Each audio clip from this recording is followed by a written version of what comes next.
ઓમ શ્રી ગણેશાય નમઃ. જય શ્રી કૃષ્ણ મિત્રો. આજે આપણે ભગવાન શ્રી ગણેશના 8 અવતારની કથા સાંભળીશું. આમ તો મિત્રો ભવિષ્ય પુરાણમાં 64 અવતારની કથાનું વર્ણન છે ભગવાન શ્રી ગણેશના, પણ એમાંથી 8 પ્રમુખ અવતાર છે ભગવાન શ્રી ગણેશના. તો આપણે પાવન પવિત્ર કથા મિત્રો પૂરી સાંભળજો, વિડીયો અંત સુધી જોજો. પહેલો અવતાર છે ભગવાન શ્રી ગણેશનું વક્રતુંડ અવતાર. વક્રતુંડ મહાકાય સૂર્યકોટી સમપ્રભમ નિર્વિઘ્નમ કુરુ મે દેવમ સર્વ કાર્યેષુ સર્વદા. ઓમ ગંગ ગણપતયે નમઃ. ભગવાન શ્રી ગણેશ બધા જ માટે પ્રથમ પૂજનીય છે અને સ્મરણીય છે. કોઈ પણ મંગલ કાર્ય શ્રી ગણેશની પૂજા વિના સંપન્ન થતા નથી અને ભગવાન શ્રી ગણેશ બહુ સરળ પૂજા વિધિ દ્વારા પણ પ્રસન્ન થઈ જાય છે. મુદ્ગલ પુરાણમાં શ્રી ગણેશના 8 અવતારોનું વર્ણન છે, જેના નામ છે વક્રતુંડ, પહેલો અવતાર, બીજો એકદંત, ત્રીજો મહોદર, ચોથો ગજાનંદ, પાંચમો લંબોદર, છઠ્ઠો વિકટ, સાતમો વિઘ્નરાજ અને આઠમો છે ધ્રુમવર્ણ. આની સાથે ભગવાનના અલગ અલગ વાહનોનો પણ પરિચય મળે છે. તો ભક્તો, આપણે મંગળવાર હોય કે ગણેશ ચોથ હોય કે ગણપતિ મહોત્સવ હોય, આવા શુભ અવસર પર ગણપતિજીની કથા સાંભળવાનો ખૂબ મહિમા છે અને જો રોજ આપણાથી સાંભળી શકાય તો અતિ ઉત્તમ ગણાય. પણ જો રોજ ન સાંભળી શકું, અત્યારે ટાઈમ ન હોય કદાચ આપણી પાસે, તો આવા શુભ દિવસે મંગળવાર ચોથ છે, ગણેશ ચોથ છે કે ઉત્સવો છે ગણપતિજીના, એ સમયે વાર્તા જરૂર સાંભળવી. આથી ભગવાન ગણેશ પ્રસન્ન થાય છે. કોઈ પણ ધાર્મિક ભગવાનની કથા, વાર્તા, ભજન, કીર્તન કે પૂજા પાઠ વ્યર્થ નથી જતા, તેનું ફળ અવશ્ય મળે જ છે. માટે મિત્રો, આપણે ગણેશજીના 8 અવતારની કથા સાંભળવા જઈ રહ્યા છે.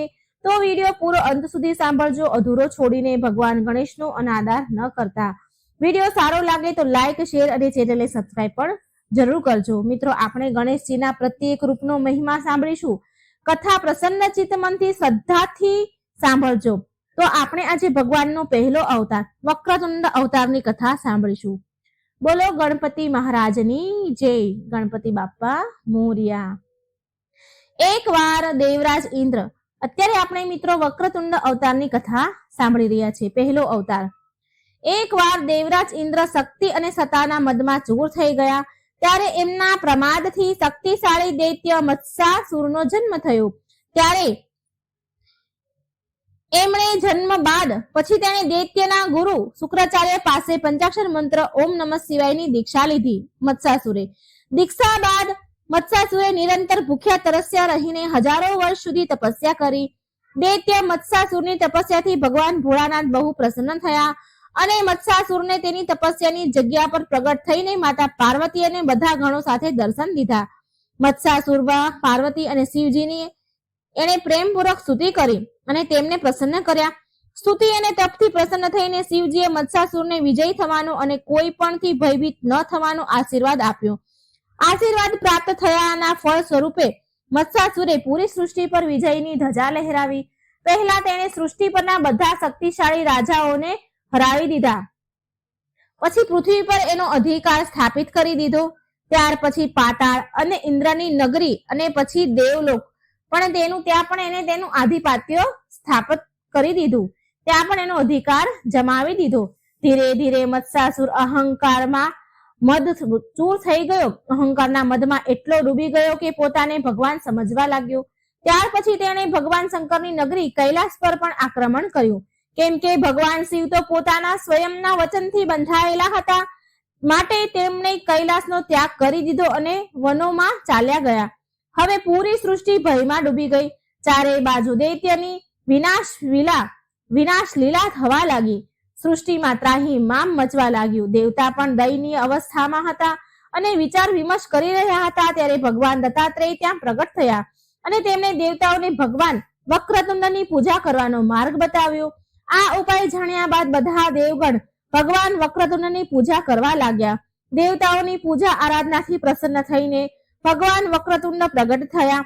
જ્યારે ભગવાન વક્રતુંડ પ્રગટ થયા ત્યારે તેમાં હજારો સૂર્ય જેટલું તેજ હતું. આ જોઈ બધા દેવગણ ભયથી માથું ઝુકાવીને તેમની સ્તુતિ કરવા લાગ્યા અને મત્સાસુરના અહંકારને સમાપ્ત કરવા માટે પ્રાર્થના કરવા લાગ્યા. બધા દેવતાની પૂજા અને સ્તુતિથી પ્રસન્ન થઈને ભગવાન વક્રતુંડે તેમને નિશ્ચિત થવા માટે કહ્યું, શાંત થવા માટે કહ્યું અને કહ્યું કે હું વક્રતુંડ અવશ્ય મત્સાસુરનો અહંકાર તોડીશ. જય શ્રી ગણેશ. આમ કહી ભગવાન વક્રતુંડે સીધા તેમના સિદ્ધ ગણો સાથે મત્સાસુર પર આક્રમણ કર્યું. મત્સાસુરના બધા સૈનિક મરી ગયા. યુદ્ધમાં તેના પુત્ર પણ સમાપ્ત થઈ ગયા. આ યુદ્ધ પૂરા 5 દિવસ સુધી ચાલ્યું. મત્સાસુરે કમજોર પડવા લાગ્યો. યુદ્ધમાં એ નબળો પડી ગયો, પણ એનો અહંકાર એટલો ને એટલો જ હતો કે સમાપ્ત થવાનું નામ જ લેતો ન હતો.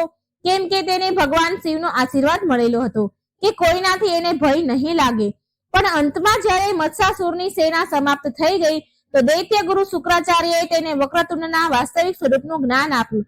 ત્યાર પછી મત્સાસુર ભગવાન વક્રતુંડના નજીક પહોંચ્યો તો ભગવાન વક્રતુંડનું હજારો સૂર્ય જેવું તેજ જોઈને એ ભય અને આતંકમાં ડૂબી ગયો અને ભગવાન વક્રતુંડની સ્તુતિ કરવા લાગ્યો. આ જોઈ ભગવાન વક્રતુંડે તેને અભય દાન આપ્યું અને ત્રણેય લોકથી મુક્ત થવાનો આદેશ આપ્યો.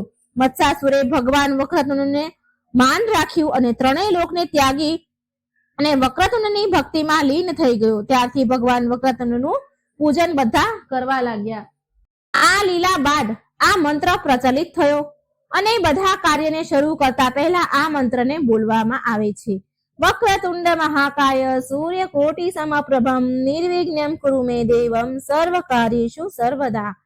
આનો અર્થ એ થાય છે ભક્ત મિત્રો કે હે વળેલી સૂંઢ વાળા, વિશાળ શરીર વાળા, કરોડો સૂર્યની આભા વાળા, વિઘ્નોને હરનારા, મારા બધા કાર્યને વિઘ્ન વિના સદાય પૂરા કરો અને તમારો આશીર્વાદ સદાય અમારી ઉપર રાખો.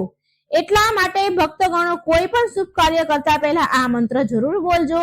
નિશ્ચિત રૂપે તમારા બધા જ કાર્ય પૂરા થશે અને શ્રી ગણેશનો આશીર્વાદ પણ સદા તમારા ઉપર રહેશે. તો મિત્રો, આ હતી ભગવાન શ્રી ગણેશના પહેલો અવતાર વક્રતુંડ અવતારની કથા.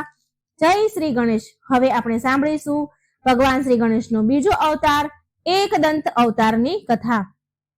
એકદંત અવતાર ભગવાન શ્રી ગણેશનું નામ કેવી રીતે પડ્યું એ આપણે જાણીએ તો બ્રહ્માંડ પુરાણના ભાગ 31 અનુસાર જ્યારે પરશુરામજીએ કાર્તવીર્યનો વધ કર્યો તો એ ભગવાન શિવની અલકાપુરીમાં દર્શન કરવા માટે ગયા. પરશુરામજીએ ત્યાં સ્વામી કાર્તિકેય અને ભગવાન ગણેશને જોયા. તેમણે બંનેને પ્રણામ કર્યા. ભગવાન ગણેશને જોયા એટલે એ બંનેને પ્રણામ કર્યા અને તેના પહેલા પરશુરામજીએ નંદીજીની આજ્ઞા લીધી હતી એ સ્થાન પર પ્રવેશ કરવા માટે. તેમણે નંદીજીની આજ્ઞા લઈને ત્યાં પ્રવેશ કર્યો. ત્યાં ભગવાન શિવનું 4 યોજન વિસ્તાર વાળું એક મંદિર હતું. તે સમયે પરશુરામજી શિવ મંદિરમાં પ્રવેશ કરી રહ્યા હતા તો વિનાયક બોલ્યા કે એક ક્ષણ તમે અહીં ઉભા રહો. આ સમયે મહાદેવ તેમની પ્રિય પત્ની માં જગદંબા ઉમા સાથે શયન કરી રહ્યા છે. હું એક જ ક્ષણમાં ભગવાનની આજ્ઞા લઈને અહીં આવું છું. પછી અમે બંને ભાઈઓ તમને સાથે લઈ જશું, તમારો પ્રવેશ કરાવીશું, પણ તમે થોડા સમય માટે અહીં ઉભા રહો. પરશુરામજીએ કહ્યું, બાળક, તમે અનંતપુરમાં જઈને શિવ પાર્વતીને પ્રણામ કરી અને મારા વતી નિવેદન કરજો કે મને દર્શન આપવા માટે આવે. હું શિવ પાર્વતીના દર્શન કરીને તરત જ પાછો ચાલ્યો જઈશ. કાર્તવીર્ય અને સુચંદ્ર જે તેના પુત્રો, સૈનિકો અને બાંધવો સહિત હતા અને ઉપરથી અન્ય સહસ્ત્ર રૂપો પણ હતા જે બહુ માયાવાળા હતા, મહાબળવાન હતા. તો મેં ભગવાન શિવની કૃપાથી યુદ્ધમાં આ બધાને હણ્યા છે. માટે હું પ્રભુના ચરણમાં પ્રણામ કરીને મારા સ્થાન પર જતો રહીશ. આ સાંભળી ગણેશજીએ પરશુરામજીને બહુ જ મીઠી મધુર વાણીમાં કહ્યું કે હે મહાભાગ, એક માત્ર થોડી વાર ઉભા રહો, તમને મહાદેવના દર્શન જરૂર થશે. પરશુરામજી, મહાદેવ અત્યારે વિશ્વેશ્વરી મા ભવાની સાથે વિદ્યમાન છે. હે તાત, જ્યારે પતિ અને પત્ની એક આસન પર સ્થિત હોય, થઈને સંયુક્ત હોય, સાથે નિરત હોય તો એ સમયે જે કોઈ એ સુખનો ભંગ કરે છે એ નિશ્ચય નરકમાં ગમન કરે છે. આ તો સર્વ સાધારણ માટે પણ નિયમ છે.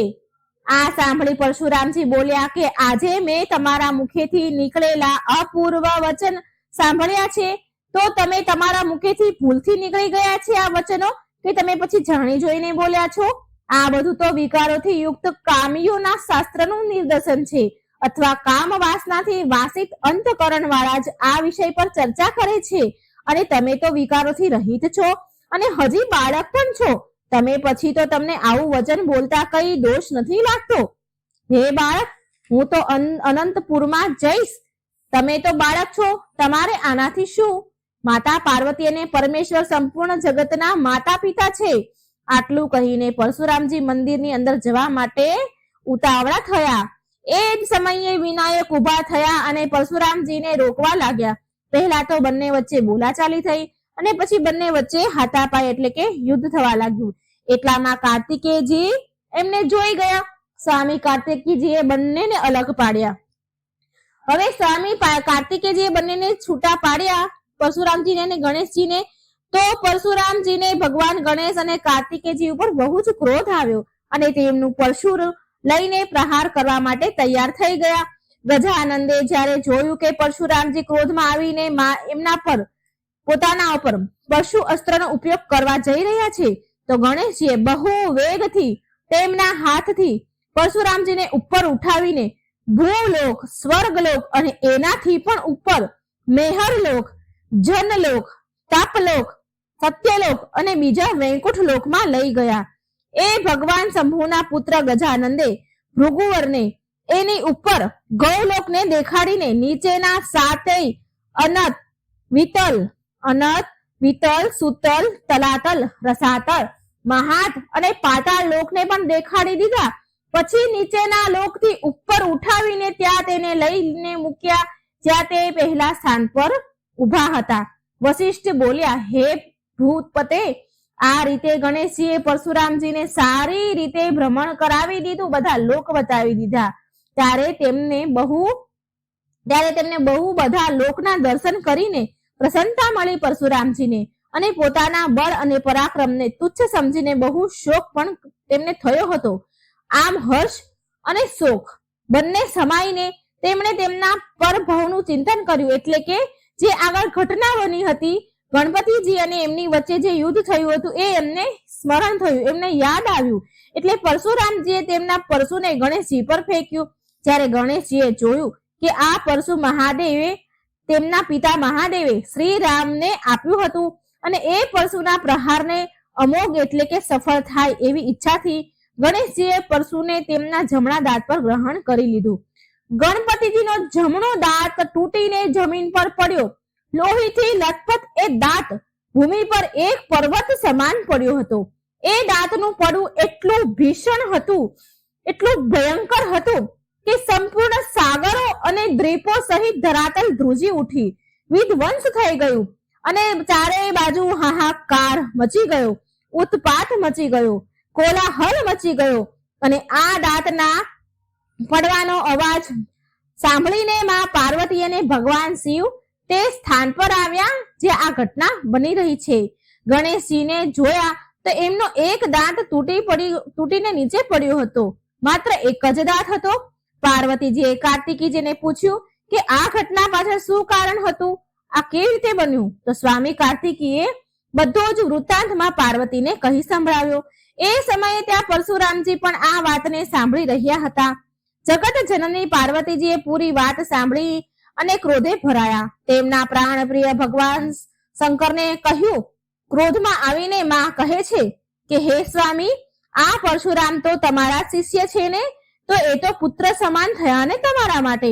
હે પ્રભુ, તમારી પાસેથી જ પરમ તેજ તેમણે પ્રાપ્ત કર્યું છે, શક્તિ પ્રાપ્ત કરી છે.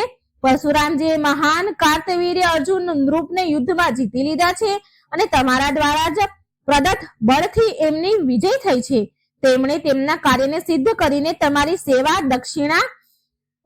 સેવામાં દક્ષિણા આપી દીધી છે ને, અને એ દક્ષિણા આપી છે કે તમારા જ પુત્રનો દાંત તોડીને નીચે ભૂમિ પર પાડી દીધો છે, તમારા જ પરશુ શસ્ત્ર વડે કાપીને દાંત કાપી દીધો છે. અને તમને તો આ કાર્યથી ઘણી ખુશી થઈ હશે. તમે તો કૃતાર્થ થયા હશો ને? આમાં જરા પણ સંશય નથી. માં પાર્વતી ક્રોધમાં ખૂબ જ બોલ્યા, હે સ્વામી, તમે પરમ શ્રેષ્ઠ તમારા શિષ્યની રક્ષા કરો. તમે તો પરશુરામજીને બહુ સારા, તમે એના ગુરુ છો. હવે તમારા બધા કાર્યને આજ સિદ્ધ કરશે. હવે હું અહીં નહીં રહું, કેમ કે તમે મારું અપમાન કર્યું છે. હવે હું મારા બંને પુત્રને સાથે લઈને મારા પિતાના ઘરે ચાલી જઉં છું. આ સાંભળી ભગવાન શંકરે તેમની પરમ પ્રિય પત્ની પાર્વતીજીના વચન સાંભળ્યા, પણ એમના પાર્વતીજી સાથે સારા કે ખોટા કઈ પણ વચન ઉત્તર સ્વરૂપે ન આપ્યા અને કલેશનો વિનાશ કરનારા ભગવાન શ્રી કૃષ્ણનું મનમાં સ્મરણ કર્યું અને માત્ર સ્મરણથી ભક્તોની પીડા હરનારા કેશવ ભગવાન ત્યાં આવી ગયા. તેમના દર્શન કરીને શિવજીના મનમાં પ્રસન્નતા થઈ. માં પાર્વતીજીએ સાક્ષાત પ્રભુનું આગમન જોયું તો એ પણ એમના બંને પુત્ર સાથે ત્યાં પ્રભુ જ્યાં પ્રગટ થયા તે સ્થાન પર આવ્યા અને તેમને પ્રણામ કર્યા. ત્યાર પછી પરશુરામજી પણ ત્યાં ભગવાન સામે આવ્યા અને તેમણે માથું નમાવ્યું અને પાર્વતીજીના ચરણોમાં પડી ગયા. પરંતુ પરશુરામજી પોતાની ભૂલનો પછતાવો કરતા હતા. પાર્વતીજીના ચરણોમાં પડ્યા અને માં પાર્વતીજીએ કોઈ સામે જવાબ ઉત્તર ન આપ્યો, કેમ કે માં પાર્વતી હજી પણ નારાજ હતા પરશુરામજીથી. તો ભગવાન શ્રી કૃષ્ણે તેમની પરમ મધુર વાણીથી પાર્વતીજીને પ્રસન્ન કરવા માટે કહ્યું કે હે પાર્વતીજી, તમે તો ખૂબ સુંદર મુખવાળા છો, જેની છટા સામે જો ચંદ્ર પણ તુચ્છ છે. તમારી અંદર તો અનંત ગુણ વિદ્યમાન છે. હવે તમે આ જમદગ્નિના પુત્ર પરશુરામને ક્ષમા કરી દો અને તમારી પાસે બેસાડો. તમારા પુત્રના અનેક નામ છે. આ ગણાધ્યક્ષ છે, માટે તેમને ગણેશ કહેવાયા છે. પ્રાણીઓ અને દેવતાઓના વિઘ્ન હરનારા છે, માટે તેમને વિઘ્નહર્તા કહેવાયા છે. બધા બ્રહ્માંડમાં ગણેશ એક જ લાંબા ઉદરવાળા છે, માટે એમને લંબોદરની ઉપાધિ પ્રાપ્ત થઈ છે. અને હવે એમને માત્ર એક દાંત છે, માટે હવે એ એક દંત કહેવાશે. એમનું મુખ ત્રાસુ હોવાના કારણે વક્રતુંડ કહેવાયા છે. આ ગજાનંદ વિકારોથી રહિત છે. આ ત્રયોદશી કલ્પના પૂર્વમાં કલમી ભવમાં મેં જ ગણેશજીને આ વરદાન આપ્યું હતું કે સર્વપ્રથમ તેમની પૂજા થશે, પછી જ પૂજાને સંપૂર્ણ માનવામાં આવશે. આમાં કોઈ સંશય નથી. પછી વશિષ્ઠજી બોલ્યા કે જ્યારે પાર્વતીજીએ શ્રી કૃષ્ણના વચન સાંભળ્યા તો માં શાંત થઈ ગયા અને તેમના ચરણમાં પડેલા પરશુરામજીને તેમના કર કમરથી એમના હાથથી ઉપર ઉઠાવીને તેમને પાસે બેસાડ્યા. પછી પરશુરામજીએ પાર્વતી અને ગજાનંદ પાસે એમના અપરાધની ક્ષમા માંગી, માફી માંગી અને આવી રીતે વિઘ્ન વિનાશક ગણપતિ એક દંત કહેવાયા. ગણપતિજીના એક દંત અવતારની કથા અલગ અલગ પુરાણમાં થોડી અલગ અલગ જોવા મળે છે અને આમ થવાનું કારણ એ છે કે દરેક કલ્પમાં આ ઘટના અલગ અલગ રીતે ઘટે છે. જેવી રીતે સ્વયં શ્રી કૃષ્ણએ કહ્યું કે કલમી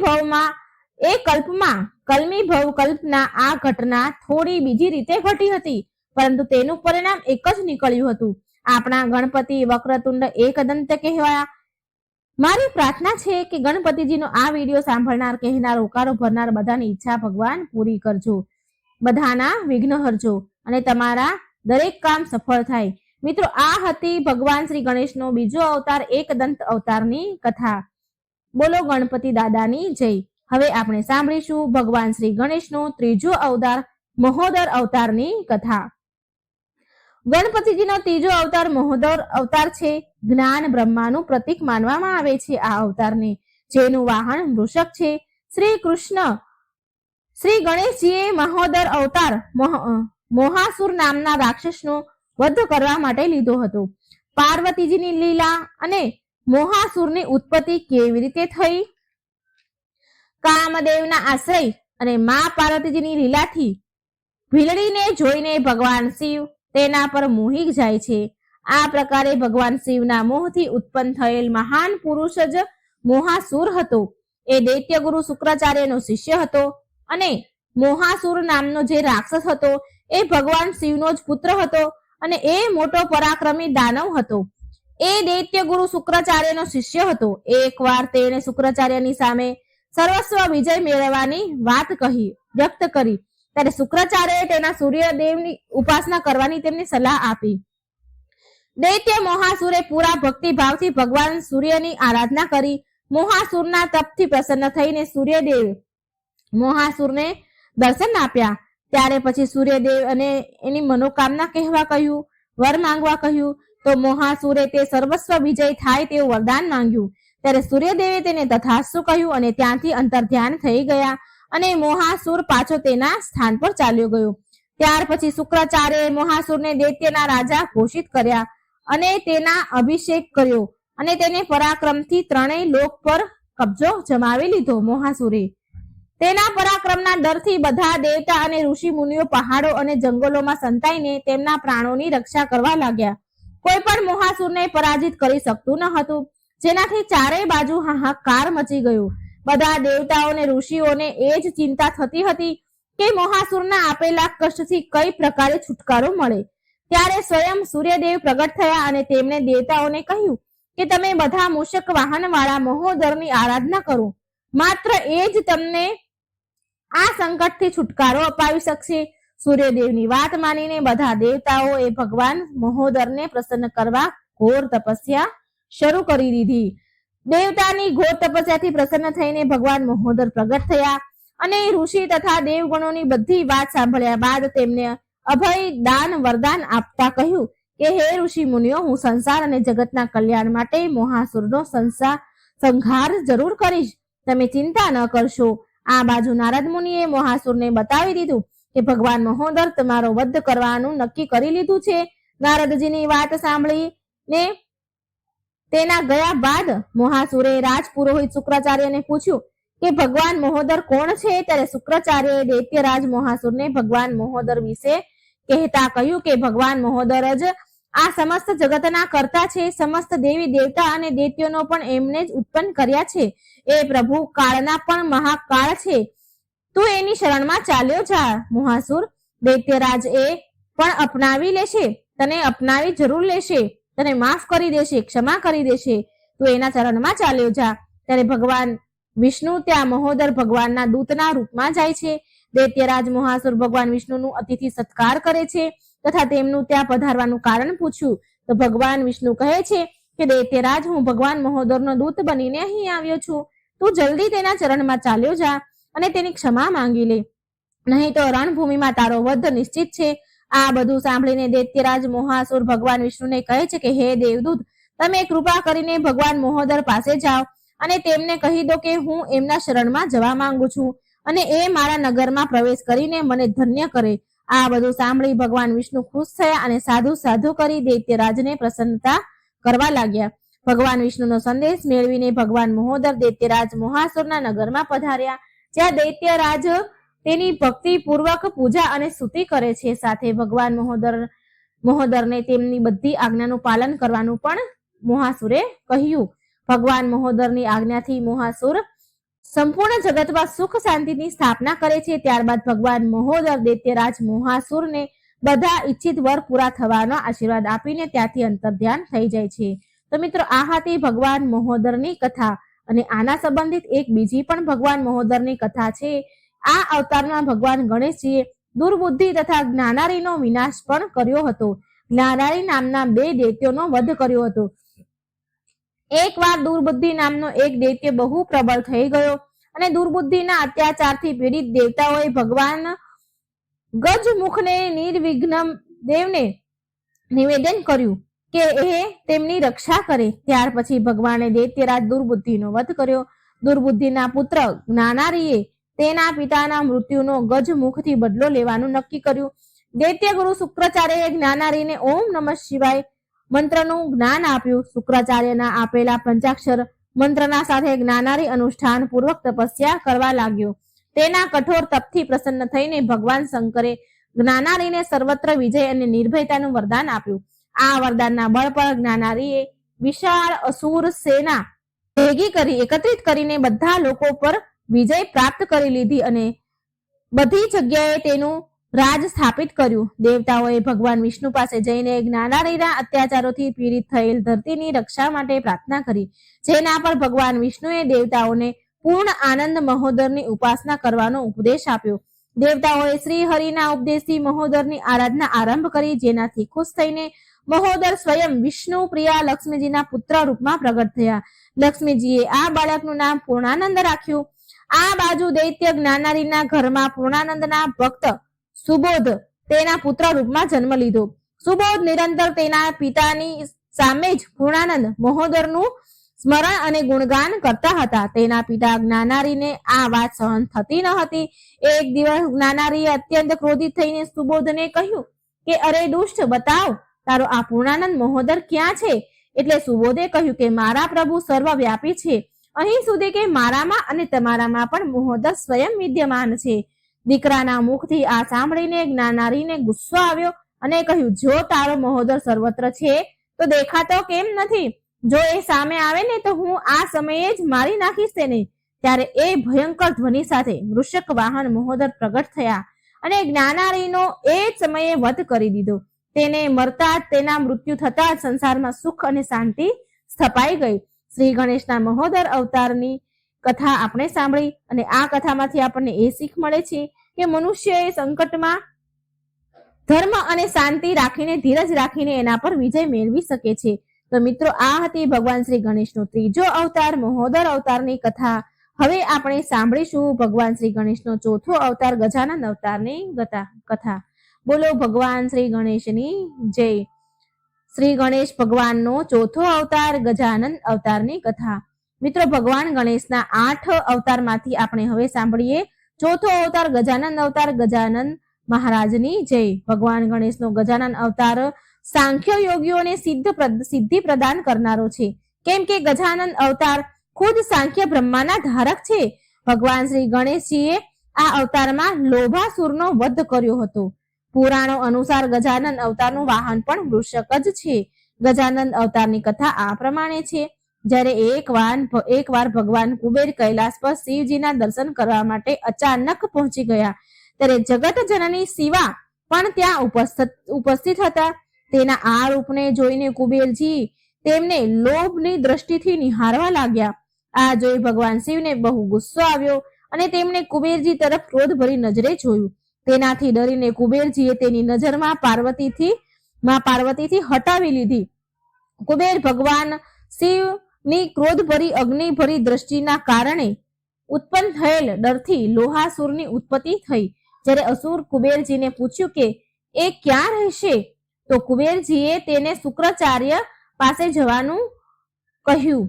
લોભાસુરે તેની શક્તિને વધારવા માટે ગુરુ શુક્રાચાર્યની શરણ લીધી અને તેની પાસે દીક્ષા માંગી. એ સમયે શુક્રાચાર્યએ લોભાસુરને ભગવાન શિવના પંચાક્ષરી મંત્ર ઓમ નમઃ શિવાયની દીક્ષા આપી અને કહ્યું કે એ આ મંત્રથી ભગવાન શિવને ખુશ કરે અને એની ઉપાસના કરે. લોભાસુરે તપસ્યા માટે ખાવા પીવાનું બધું જ છોડી દીધું. તેની કઠોર તપસ્યાથી ભગવાન શિવ બહુ ખુશ થયા અને બોલ્યા કે તારે શું વરદાન જોઈએ છીએ? ત્યારે લોભાસુરે બહુ સમજદારી સાથે ભગવાન શિવ પાસે ત્રણેય લોકમાં વિજય માટે સામર્થ્ય અને નિર્ભયતાનું વરદાન માંગ્યું. લોભાસુરના લોભ પ્રવૃત્તિ હોવાના કારણે તેને ત્રણેય લોકની જીત્યા અને સાથે ભગવાન શિવનું કૈલાસ અને વૈકુંઠ પર પણ તેનો કબજો કરી લીધો. ભગવાન શિવ કૈલાસ પરથી સુંદરવન તરફ ચાલ્યા ગયા, કારણ કે તેમના વરદાનના કારણે જ લોભાસુર એનું સાહસ બતાવી રહ્યો હતો. આટલું મેળવી લીધા પછી લોભાસુર પૂરી રીતે અભિમાનથી ભરાઈ ગયો હતો, જેના કારણે તેણે ત્રણેય લોક પર હાહાકાર મચાવી રાખ્યો હતો. લોભાસુરથી હેરાન થઈને દેવતાઓએ દેવગુરુ મુનિની શરણ લીધી અને તેમના કહેવાથી દેવતાઓએ ભગવાન શ્રી ગણેશના ગજાનન અવતારની ભક્તિ ભાવથી ઉપાસના કરવાનું કહ્યું. ભક્તિભાવથી ઉપાસના કરી. દેવતાઓએ ઉપાસના અને દેવતાની ભક્તિ જોઈને ભગવાન શ્રી ગણેશ પ્રસન્ન થયા અને તેમણે ગજાનન અવતાર લઈ લીધો. ભગવાન શિવ સ્વયં લોભાસુર પાસે ગયા અને તેને ભગવાન ગણેશના ગજાનન અવતાર વિશે કહ્યું. તેમણે લોભાસુરને કહ્યું કે એ પોતે ગજાનનના શરણમાં જાય અને નહીં તો પછી યુદ્ધ માટે તૈયાર થઈ જાય. ભગવાન શ્રી ગણેશની યુદ્ધની ચેતવણી પહેલા જ લોભાસુરના ગુરુ શુક્રાચાર્યએ અસુરને ગજાનનની શરણમાં જવા માટે કહી દીધું હતું. ભગવાન શ્રી ગણેશના ગજાનન અવતારે લોભાસુર પાસેથી વૈકુંઠ અને કૈલાસની સાથે સાથે ત્રણેય લોકને જીતી લીધું. ભગવાન ગણેશનો મહિમા જોવા માટે લોભાસુરે તેના ચરણોમાં ખુદને શરણાગત કરી લીધો. ભગવાન ગણેશની આ કથા આપણને એ શીખવાડે છે કે આપણે ક્યારેય લોભ અને મોહ માયામાં ફસાવવું ન જોઈએ, કેમ કે એનો અંત એક ને એક દિવસ જરૂર થાય છે. ભગવાન શ્રી ગણેશને દરેક પૂજાની શરૂઆતમાં એટલા માટે જ પૂજવામાં આવે છે કે જેથી તેમની દ્રષ્ટિથી ભક્તોના સમસ્ત મોહ માયા અને લોભનો અંત થઈ જાય. તો મિત્રો આ હતી ભગવાન શ્રી ગણેશના ચોથા અવતાર ગજાનન અવતારની કથા. બોલો ભગવાન શ્રી ગણેશની જય.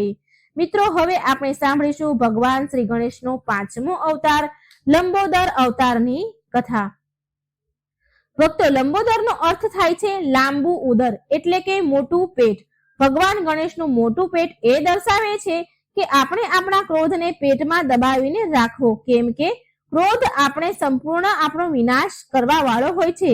ક્રોધાસુરને દંડ આપવા માટે ભગવાન ગણેશે લીધો હતો લંબોદર અવતાર. આ વાત એ સમયની છે જ્યારે સમુદ્ર મંથનમાંથી નીકળેલા અમૃત કળશથી અસુરો દેવતા સાથે લડવા લાગ્યા. ત્યારે ભગવાન વિષ્ણુએ મોહિની અપ્સરાનું રૂપ ધારણ કર્યું. તેના મોહિની રૂપ જોઈને બધા રાક્ષસોનું ધ્યાન મોહિની રૂપ તરફ ચાલ્યું ગયું. મોહિની રૂપ એવું હતું કે દાનવ તો શું, સ્વયં ભગવાન શિવ પણ એના પર મોહિત થઈ ગયા હતા. તેના આ રૂપ જોઈને શ્રી હરિ મનમાં ને મનમાં હસતા હતા. મોહિની રૂપનો પછી તેમણે ત્યાગ કર્યો અને તેમના અસલ રૂપમાં આવી ગયા. આ જોઈ શિવજીને પોતાના પર બહુ ખિન્નતા થઈ, ગુસ્સો આવ્યો અને એ કારણથી જ એમના શરીરમાંથી એક અંશની ઉત્પત્તિ થઈ, જે મહાશક્તિ સંપન્ન અને અત્યંત પરાક્રમી અસુરમાં બદલી ગયો. એ અસુર જોવામાં અત્યંત ભયાનક હતા. તેના નેત્ર તાંબાના હતા, જેમાં અદ્ભુત ચમક હતી. એ ઉત્પન્ન થતા જ ચાલવા લાગ્યો અને શિવજીની પ્રેરણાથી એ દૈત્ય ગુરુ શુક્રાચાર્ય પાસે ગયો અને તેના ચરણોમાં પ્રણામ કરીને બોલ્યો, પ્રભુ, તમે મને તમારો શિષ્ય બનાવી લો અને તમે મને આજ્ઞા આપો કે હું શું કરું. એટલે શુક્રાચાર્ય બોલ્યા કે તું કોણ છે અને ક્યાંથી આવ્યો છે? તને અહીં કોણે મોકલ્યો? અસુરની વાત સાંભળીને ગુરુ શુક્રાચાર્યએ એની આંખો બંધ કરીને ધ્યાન કર્યું અને એ અસુર વિશે બધું જ જાણી ગયા. તેમણે એ અસુરને કહ્યું કે વત્સ, તારી ઉત્પત્તિ મહાદેવના ક્રોધ દ્વારા ઉત્પન્ન તેજથી થઈ છે. આ કારણથી તારું નામ ક્રોધાસુર છે. ભગવાન શિવના અંશથી ઉત્પન્ન થવાના કારણે તું એનો પુત્ર છે, માટે તું પરમ પ્રતાપી કહેવાઈશ. ગુરુ શુક્રાચાર્યની વાત સાંભળીને ક્રોધાસુર ખૂબ પ્રસન્ન થયા. દૈત્ય ગુરુ શુક્રાચાર્યએ તેને શિક્ષાઓમાં પારંગત કર્યો. એક દિવસ ક્રોધાસુરે શુક્રાચાર્યને કહ્યું કે હે આચાર્ય, મારી ઈચ્છા બ્રહ્માંડ પર વિજય પ્રાપ્ત કરવાની છે, માટે તમે મને આનો ઉપાય બતાવો કે હું કયા પ્રકારે ત્રણેય લોકને જીતી શકું છું. શુક્રાચાર્ય બોલ્યા, જો તું સંપૂર્ણ બ્રહ્માંડને જીતવા માંગે છે ને, તો એના માટે તારે ભગવાન સૂર્યની કઠોર તપસ્યા કરવી પડશે અને તેમની પાસે અજર રહેવાનું વરદાન મેળવવું પડશે. તેના મંત્રનું અનુષ્ઠાન કરવા પડશે. ભગવાન સૂર્યદેવ તારી તપસ્યાથી પ્રસન્ન થઈને તારી કામના જરૂર પૂરી કરશે. શુક્રાચાર્યના કહેવા અનુસાર ક્રોધાસુરે એક પગ પર ઉભા રહીને સૂર્ય મંત્રના જાપ કરવાનું શરૂ કરી દીધું. કેટલાય વર્ષો સુધી એ ગરમી, શરદી, વરસાદ ની ઋતુની પણ પરવાહ કર્યા વિના નિરઆહાર ઉભો રહ્યો. તેની દ્રષ્ટિ આકાશ તરફ લાગેલી રહી. મનમાં ભગવાન શિવની ભક્તિ અને જીભ પર સૂર્ય મંત્ર હતા. સૂર્યદેવ ક્રોધાસુરની આવી કઠણ તપસ્યા જોઈને ભગવાન સૂર્યદેવ પ્રગટ થયા અને ક્રોધાસુરના માંગેલા વરદાનને તથાસ્તુ કહીને અંતર ધ્યાન થઈ ગયા. સૂર્યદેવના ત્યાંથી ચાલ્યા ગયા પછી ક્રોધાસુર પ્રસન્ન થઈ તેના સ્થાન પર તેના ઘરે ચાલ્યો ગયો અને શુક્રાચાર્યને મળ્યો અને ક્રોધાસુરે શુક્રાચાર્યને કહ્યું કે મારા પ્રણામ સ્વીકાર કરો. તમારા શિષ્યને સૂર્યદેવ પાસેથી એ બધા જ વરદાન પ્રાપ્ત થઈ ચૂક્યા છે, જેનાથી હું પૂરા બ્રહ્માંડને જીતી શકું છું. શુક્રાચાર્ય બોલ્યા કે આ તો બહુ ખુશીનો વિષય છે. હવે તું પૂરા બ્રહ્માંડ પર વિજય મેળવી લે. મારા આશીર્વાદ સદા તારી સાથે છે. સૂર્યદેવથી મળેલા વરદાન દ્વારા ક્રોધાસુરને અજય રહેવાનું વરદાન મળી ગયું હતું. ક્રોધાસુરે ધરતી લોક તથા સ્વર્ગ લોક પર તેનું રાજ્ય સ્થાપિત કરી દીધું. તેને સૂર્યલોક પર પણ તેનું આધિપત્ય સ્થાપિત કરી દીધું. ભગવાન સૂર્ય તો પહેલેથી જ ક્રોધાસુરને આશીર્વાદ આપી ચૂક્યા હતા, માટે એમને સૂર્યલોક પણ છોડી દેવું પડ્યું. ક્રોધાસુરે વૈકુંઠ અને કૈલાસ પર પણ કબજો કરી લીધો. ત્યાર પછી બધા દેવતાઓએ ભગવાન ગણેશની ઉપાસના કરવાની શરૂ કરી દીધી. ભગવાન ગણેશ બધા દેવતાની પ્રાર્થના સાંભળીને લંબોદર રૂપમાં અવતાર લઈને પ્રગટ થાય છે. એટલે દેવતાઓએ કહ્યું કે હે ગજાનંદ, ક્રોધાસુરે ચારેય બાજુ હાહાકાર મચાવી દીધો છે, અમારી રક્ષા કરો પ્રભુ. ગજાનંદ બોલ્યા કે તમે બધા દેવતા શાંત થઈ જાઓ, નિશ્ચિત થઈ જાઓ. મારા હોવા છતાં કોઈનો પણ એ વાળ વાકો નહીં કરી શકે. કોઈનો પણ વાકો વાળ હું નહીં થવા દઉં. સમસ્ત અસુરોનો નાશ કરી દઈશ. ત્યાર પછી ભગવાન ગણેશ લંબોદર રૂપમાં તેની સાથે સેના પણ લીધી અને સેના સાથે ક્રોધાસુર સાથે યુદ્ધ કરવા જાય છે. ક્રોધાસુર જ્યારે રણક્ષેત્રમાં પહોંચ્યા તો તેને જોયું કે સામે ભગવાન ગણેશ લંબોદર રૂપમાં ઊભા છે. તેમનો વેશ વિચિત્ર છે. 3 આંખો છે, લાંબુ પેટ છે, નાભીમાં શેષ નાગ વીંટાયેલો છે. એ ક્રોધપૂર્વક ક્રોધાસુર બોલ્યો કે તું મારી સાથે યુદ્ધ કરીશ? હા હા હા, આજ તો તું મૃત્યુથી નહીં બચી શકે. ભગવાન લંબોદર ક્રોધાસુરની વાત સાંભળીને હસે છે. બંને તરફથી યુદ્ધ શરૂ થઈ જાય છે. ઘણી વાર સુધી યુદ્ધ ચાલ્યા બાદ અંતમાં શ્રી ગણેશની સેના અસુરની સેનાનો વધ કરી નાખે છે અને ક્રોધાસુર ભગવાન લંબોદર સામે હાર માની લે છે. કહે છે કે મને ક્ષમા કરી દો પ્રભુ, હું તમને ઓળખી ન શક્યો, મને ક્ષમાદાન આપો. લંબોદર બોલ્યા કે હે મૂર્ખ, તે આટલું પરાક્રમી શરીર પામીને પણ અધર્મનું કામ કર્યું છે, પણ છતાંય હું તને ક્ષમા કરું છું, કારણ કે તું મારા શરણમાં આવ્યો છે અને મારી શરણમાં જે કોઈ પણ આવે છે હું એને ક્ષમા કરી દઉં છું. હું તો સમસ્ત પ્રાણીઓના શરીરમાં નિવાસ કરવા વાળો છું. જા, હું તને ક્ષમાદાન આપું છું. પાતાળ લોકમાં જઈને નિવાસ કર. ક્રોધાસુર બોલ્યો, જેવી તમારી આજ્ઞા ભગવાન. ક્રોધાસુર ભગવાન લંબોદરની આજ્ઞાનું તરત જ પાલન કરે છે અને એ જ સમયે પાતાળ લોકમાં ચાલ્યો જાય છે. આ જોઈ બધા દેવતાઓએ ભગવાન ગણેશના લંબોદર અવતાર પર ફૂલોનો વરસાદ કર્યો. કહેવાય છે કે ત્યારથી જ ભગવાન ગણેશના એ અવતારને લંબોદર અવતાર કહેવામાં આવ્યો. મિત્રો, આ હતી ભગવાન શ્રી ગણેશના 5મો અવતાર લંબોદર અવતારની કથા. જય શ્રી ગણેશ. હવે મિત્રો આપણે સાંભળીશું ભગવાન શ્રી ગણેશનો 6થા અવતારની કથા, વિકટ અવતાર કથા. વિકટનો અર્થ છે વિશાળ. ઓમ શ્રી ગણેશાય નમઃ. ગણપતિ દાદાની જય. કહેવાય છે કે વિકટ ભગવાન ગણપતિ મયુર પર બેસીને ભક્તોની પોકાર પર જલ્દી આવે છે. ગણપતિજીને વિકટ રૂપમાં ત્યારે આવવું પડ્યું હતું જ્યારે સંસારમાં કામાસુર નામના દૈત્યનો મહાપ્રકોપ છવાયેલો હતો. દેવતાઓ, ઋષિ મુનિઓ બધા જીવ ત્રાહી ત્રાહી કરતા ભગવાન વિષ્ણુ જ્યારે જલંધરની પત્ની વૃંદાના નજીક ગયા તો એક બહુ તેજસ્વી પુત્ર જન્મ્યો. તેનું નામ હતું કામાસુર. કામાસુરે તેના દૈત્ય ગુરુ શુક્રાચાર્યની શરણ લીધી. શુક્રાચાર્યએ તેની દીક્ષા આપીને ભગવાન શિવના પંચાક્ષર મંત્રથી શિવજીના વરદાન માટે એમને પ્રેરણા આપી. રાક્ષસ કામાસુરે શિવજીને કઠોર તપસ્યા કરી. શિવજીની કઠોર તપ કર્યું. ભક્ત કામાની કઠોર તપસ્યા જોઈને ભગવાન ભોળાનાથ વિવશ થઈને પ્રગટ થયા અને કામાસુરને પૂછ્યું કે તારે શું જોઈએ છે વત્સ? કામાસુર બોલ્યા કે મારે તમારા ચરણોની ભક્તિ અને બ્રહ્માંડનું રાજ્ય જોઈએ છે. હું બળવાન થઈ જાઉં અને મૃત્યુંજય થઈ જાઉં. શિવજી બોલ્યા તથાસ્તુ, જેવું તું વિચારે છે એવું જ ફળ તને મળે. આમ કહીને ભગવાન શિવ અંતર ધ્યાન થઈ ગયા. કામાસુર વરદાન મેળવીને ગુરુ શુક્રાચાર્યની પાસે ગયા. શુક્રાચાર્ય દેવતાઓને સમૂળથી નષ્ટ કરવા માટે કામાસુરને પ્રેરિત કરે છે. તેના વિવાહ મહિષાસુરની રૂપવતી પુત્રી તૃષ્ણા સાથે કરાવે છે. તેના વિવાહમાં ભેગા થયેલા એકત્રિત થયેલા બધા દૈત્ય વચ્ચે કામાસુરને દેવતાના પદ પર શુક્રાચાર્ય બેસાડી દે છે. દૈત્યરાજ કામાસુરે બધા દૈત્ય સાથે પૃથ્વી પર ચડાઈ કરી દીધી. બહુ રક્તપાત મચાવીને પૃથ્વી જીતી લીધી. પૃથ્વીના બધા રાજા આત્મસમર્પણ કરી ચૂક્યા હતા. પછી 3 લોકને પ્રાપ્ત કરવા માટે એ ઇન્દ્ર, વરુણ, યમ વગેરે બધાને પરાસ્ત કરીને ત્રિલોકી બની ગયો. દેવતા પોતે પોતાના લોક છોડી એકાંતમાં છુપાઈ ગયા. હવે પૃથ્વીના ધર્મ કર્મ નષ્ટ થવા લાગ્યા હતા. આ દુઃખથી મુક્ત થવા માટે દેવતા, ઋષિ, મુનિ બધા જ ભેગા થઈ ગયા. એ સભામાં યોગીરાજ મહર્ષિ મુદગલજી પણ પધાર્યા.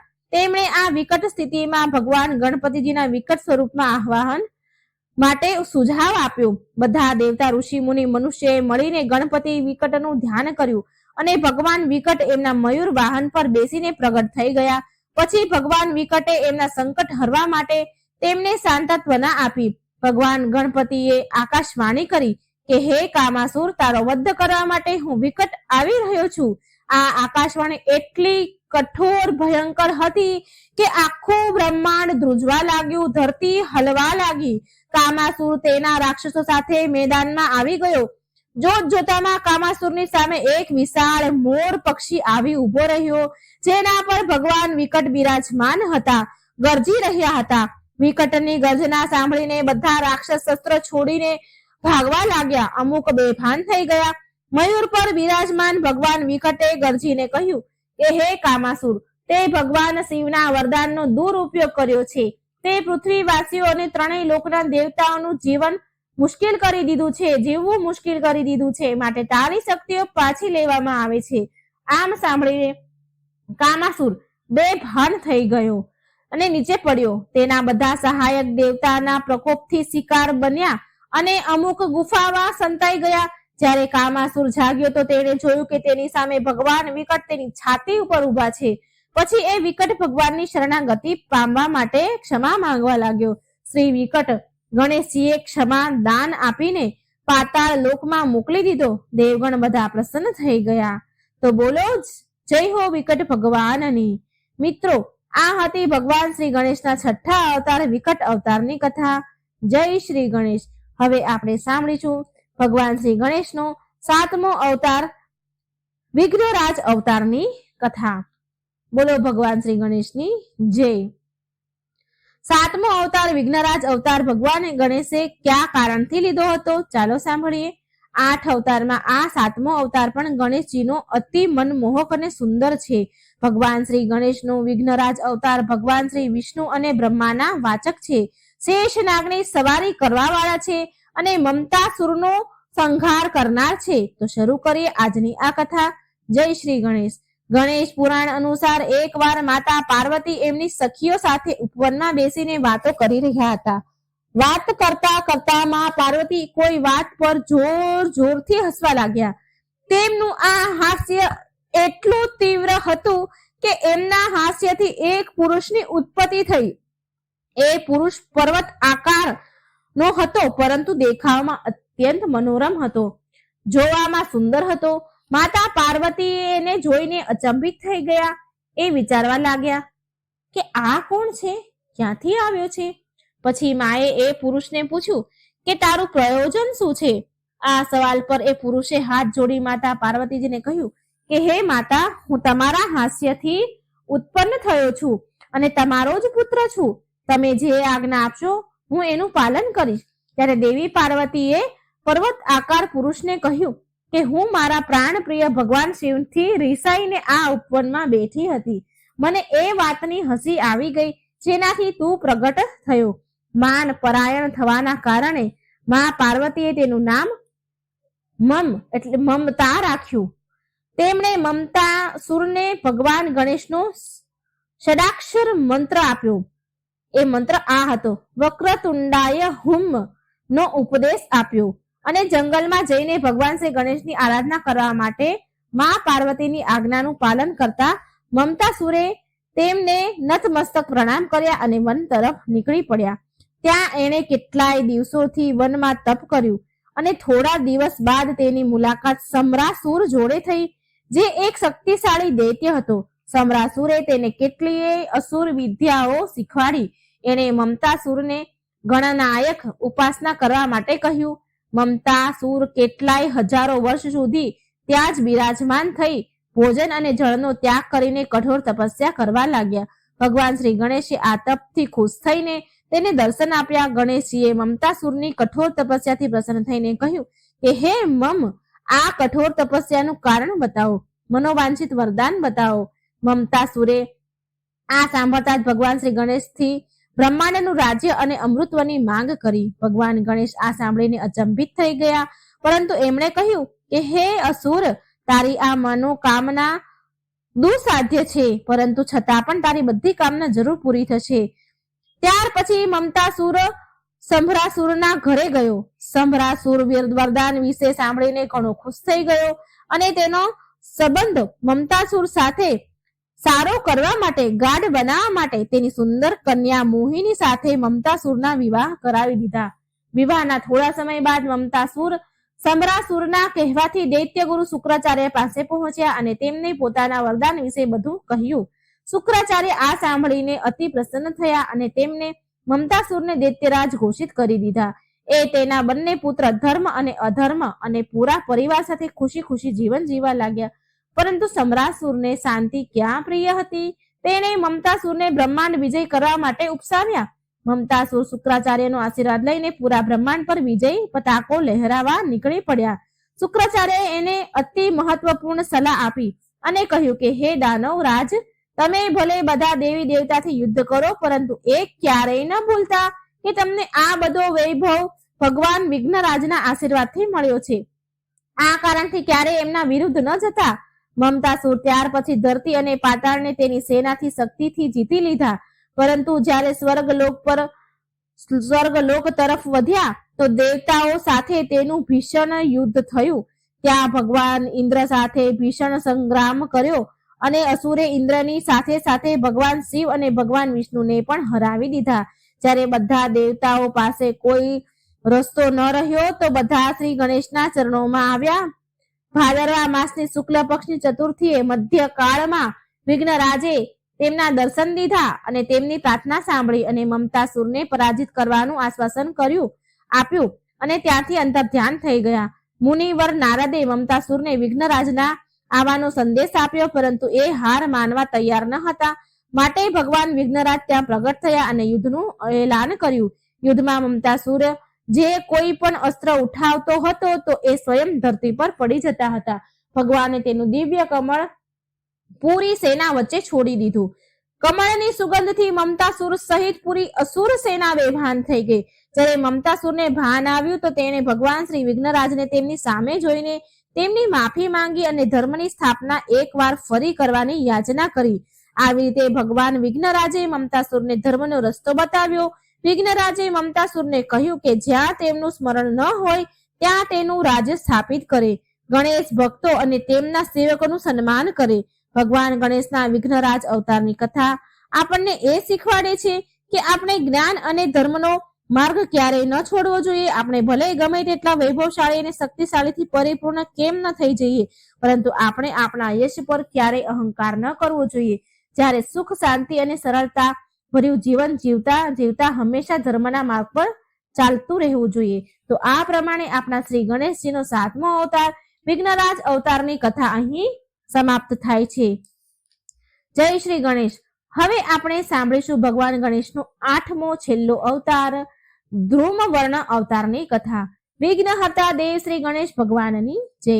ભગવાન શ્રી ગણેશ માનવ જાતિના કલ્યાણના કષ્ટોનું હરણ કરવા માટે 8 વાર અવતાર લીધો. તેમાંથી એક અવતાર ધ્રુમવર્ણ અવતાર લીધો હતો, જે 8મા અવતારના રૂપમાં છે. આજે આપણે એ જ અવતારની કથા સાંભળીએ. ધ્રુમવર્ણ અવતાર.